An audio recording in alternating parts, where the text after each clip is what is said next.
নমস্কার বন্ধুরা, প্যারানর্মাল টেবিলে আমরা আগের দুটি পর্বে আপনাদের সামনে অদ্ভুত কিছু অভিজ্ঞতার কথা শেয়ার করেছি। বেশ কিছুদিন কেটে গেছে, এরপর আমরা এসেছি আমাদের তৃতীয় পর্বে।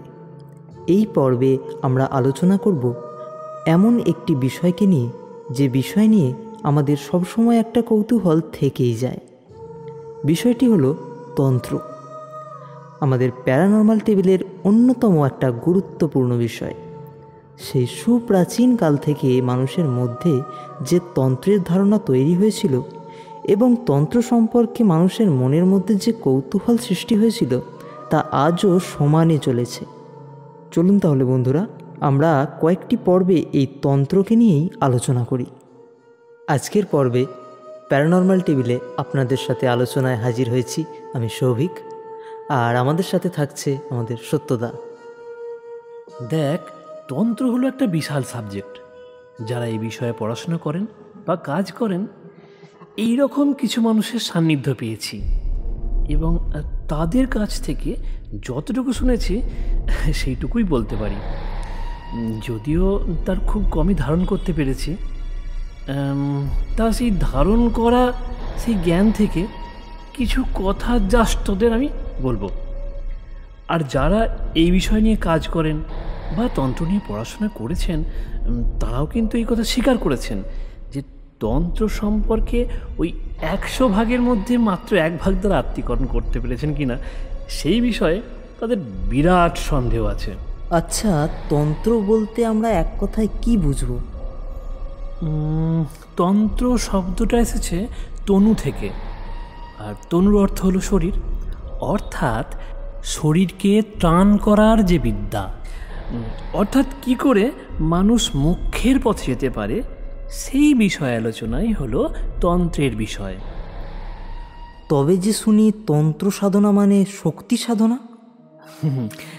ঠিকই শুনিস। আসলে দেখ, এক অর্থে আমাদের সমস্ত সাধনাই কিন্তু শক্তির সাধনা। শক্তি ছাড়া কিন্তু কোনো কিছুরই অস্তিত্ব থাকে না। উইদাউট শক্তি আমাদের শিবও সব হয়ে যান। আর শক্তিমান মানে শুধু বাহুবলী তা কিন্তু নয়। তুই কি জানিস ওই কালীর যে মুন্ডমালা আছে তাতে কতগুলো মুন্ডু আছে? 51টা মুন্ডু থাকে। তাই 51টা মুন্ডু হলো আমাদের স্বরবর্ণ ব্যঞ্জনবর্ণ মিলিয়ে 51টা বর্ণের প্রতীক। আসলে যা জ্ঞানেরই প্রতীক। তার মানে হলো আসলে আমাদের শক্তির প্রতীক যাকে আমরা বলি, সে কিন্তু জ্ঞানেরই প্রতীক। ও মা, তাই? আসলে তন্ত্র হলো একটা জ্ঞান, যে জ্ঞানের রূপকার হলেন স্বয়ং শিব। তিনি মা পার্বতীকে এই জ্ঞান দিচ্ছেন, মানে তন্ত্র সম্পর্কে ধারণা দিচ্ছেন। তাহলে তন্ত্রের ধারক হলেন স্বয়ং শিব, আর এই জ্ঞানের প্রকাশ ঘটেছে মা দুর্গার কাছে। জ্ঞান ও শক্তির মধ্যে তাহলে সম্পর্কটা কি? আসলে সম্পর্কটা হলো এটাই যে শক্তিকে ধারণ করার জন্য আমাদের মধ্যে যথাযথ জ্ঞান থাকতে হবে। জ্ঞান না থাকলে আমরা শক্তির যথাযথ ব্যবহারই করতে পারবো না, তার অপপ্রয়োগ ঘটবে। তাহলে তন্ত্রের দেবী কালী, তিনি কি জ্ঞানের প্রতীক? না না, এটা ঠিক নয়। কালী হচ্ছেন শক্তির প্রতীক, কিন্তু কালী যার উপর দাঁড়িয়ে আছেন সেই সবরূপী শিব, তিনি কিন্তু হচ্ছেন মঙ্গলের প্রতীক এবং শুদ্ধ চেতনার প্রতীক। তো শুদ্ধ চেতনাই একমাত্র শক্তিকে ধারণ করতে পারে। তন্ত্রে ওই তন্ত্রের দেবী তুই যে বললি না কালী, সেই কালীর মধ্যে একদিকে যেমন শক্তির প্রকাশ, অন্যদিকে ঠিক তেমনই জ্ঞানেরই প্রকাশ।